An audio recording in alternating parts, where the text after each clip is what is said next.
Kalau misalnya kita tanya ilmu itu adalah pengetahuan, maka hari ini yang paling pintar adalah Google, betul atau tidak?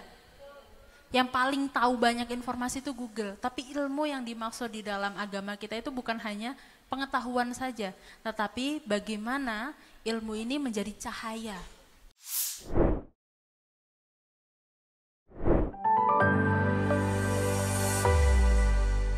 Ning Imas pernah mengutip suatu makalah, wanita kalau bukan karena ilmu dan agama yang jadi pegangannya, maka ia akan dibuat gila oleh perasaannya. Nah, implementasi secara nyata dari ilmu dan agama yang dipegang itu seperti apa, sehingga bisa mengalahkan perasaan yang notabene perempuan itu dominan dalam hal perasaan. Sekian, matur nuwun.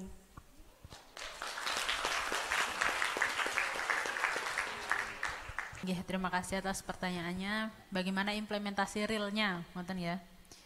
Jadi perempuan apabila bukan ilmu dan agama yang menjadi pegangannya, maka dia akan gila sebab perasaannya. Jadi apa yang dimaksud dengan ilmu dan agama yang bisa mengontrol perasaan kita? Yang pertama adalah ilmu tentang emosi kita sendiri. Jadi kita harus memiliki yang namanya kecerdasan emosional. Ilmu bahwa emosi kita ini memang valid, tapi tidak selamanya harus kita turuti, ngoten nggih. Kita harus pakai logika juga. Kita sebagai seorang perempuan juga harus memiliki nalar kritis untuk menyelamatkan masa depan kita, untuk menyelamatkan kehidupan kita. Karena kalau misalnya perempuan sudah terhanyut perasaan, dia sekolah tidak konsen, konsentrasinya berubah. Sekolah tidak konsen, kuliah tidak konsen, pikirannya kemana, dirinya di mana lah. Ini merugikan masa depan kita. Makanya penting memiliki kecerdasan emosional. Bagaimana kita mengelola emosi yang kita rasakan. Kita mengambil jeda sebelum kita bertindak atas emosi tersebut. Kira-kira real atau tidak, kira-kira valid atau tidak. Kira-kira emosi itu emosi yang justru bisa merugikan kita atau emosi yang perlu kita salurkan. Karena memang kadang kan kita butuh merilis emosi nggih, merilis emosi, tapi kira-kira dengan cara yang bagaimana? Kira-kira ini perlu atau tidak? Ini harus kita ambil jeda dulu, difikirkan, yaitu dengan memiliki ilmu mengenai kecerdasan emosional, serta ilmu tentang batasan-batasan diri perempuan. Ilmu bagaimana seharusnya perempuan membawa diri, bagaimana seharusnya perempuan itu memiliki aktualisasi dirinya di masyarakat. Bagaimana perempuan ini bergaul dengan perempuan-perempuan di sekitarnya, sehingga dia memiliki filter lingkungannya bagaimana. Dia punya ilmu bahwa kita ini adalah produk lingkungan. Kita ini adalah orang terdekat kita mendefinisikan siapa kita, makanya pilih lingkungan yang baik. Hal-hal seperti itu. Jadi apa yang kita rasakan tidak langsung kita respon atau kita langsung bertindak atas emosi yang kita rasakan, tapi kita ambil jeda dulu, kita rilis dulu, kita pikirkan lagi, kita pikirkan ulang. Itu penting.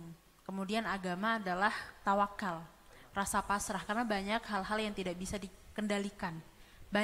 Jauh lebih banyak hal yang tidak bisa kita kendalikan dibanding apa yang bisa kita kendalikan. Yang bisa kita kendalikan hanya pilihan kita, cara kita berpikir, apa yang akan kita lakukan setelah ini. Tapi bagaimana jodoh itu datang, kapan, siapa, itu kan kita gak bisa mengendalikan. Sehingga penting memiliki rasa tawakal. Kadang kan kita sudah sebagai seorang perempuan itu khawatirnya banyak, karena perempuan itu butuh rasa aman. Perempuan itu butuh merasa aman, makanya ketika perempuan dimiliki dan akhirnya dia merasa aman, dia akan senang sekali. Karena perempuan itu butuh perasaan aman, butuh perasaan dilindungi. Sehingga ketika perempuan menyadari perempuan butuh perasaan itu, maka penting bagi seorang perempuan untuk menyalurkan kebutuhannya di tempat-tempat yang memang tidak destruktif, yaitu kepada guru seperti yang saya katakan tadi. Sehingga kalau misalkan perempuan ini kok memiliki rasa tawakal yang tinggi, dia akan mudah untuk merasa aman karena dia punya Allah, Dia merasa bahwa ada Tuhan kok yang menjaga saya. Meskipun mungkin belum ada laki-laki atau suami yang menjaga saya, tapi ada Tuhan yang menjaga saya. Caranya bagaimana? Dengan saya menjaga diri terlebih dahulu, memahami batas-batas yang memang ditawarkan oleh syariat, yang di situ saya pegang teguh sebagai prinsip supaya saya terjaga. Karena begitulah dengan aturan Allah itu, dengan menurunkan aturan Allah itu menjaga saya. iman dan agama. Agama dan juga ilmu. Itu penting sekali bagi seorang perempuan. Karena perempuan ketika punya keduanya, maka segala gerak-geriknya, orientasi hidupnya, bagaimana dia memiliki tawakal yang tinggi, masa depannya dia serahkan kepada Tuhan, dia enjoy dengan kehidupannya saat ini, dia mampu betul-betul hadir dan menikmati apa yang ada di depannya, apa yang menjadi bagiannya.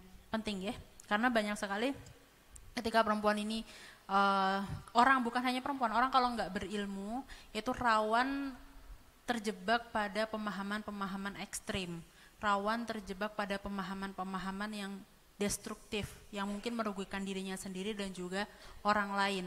Orang kalau misalnya kadang niku nggih, ketika kita di daerah-daerah yang pesisir atau daerah-daerah yang sumber daya manusianya kurang, di situ cara berkomunikasinya juga tidak sehat karena suka dari cara ngomong ini, saya tidak merendahkan nggih, tapi dari cara ngomong juga kadang teriak-teriak, betul atau tidak? Terus cara berbicaranya juga saling menghina. Lah ini ketika orang punya sumber daya manusia yang tidak cukup, maka dia akan lebih mendahulukan emosinya daripada akal rasionya. Akan mendahulukan reaksi daripada sopan santunnya. Tidak mendahulukan akal sehatnya, tapi mendahulukan kebutuhannya sendiri dengan mengintimidasi orang lain. Itu banyak sekali di daerah-daerah yang SDM-nya tidak maju. Makanya ilmu itu penting bukan hanya untuk perempuan, tapi untuk semua orang. Karena ilmu itu untuk mengontrol diri, ilmu itu tarbiyah.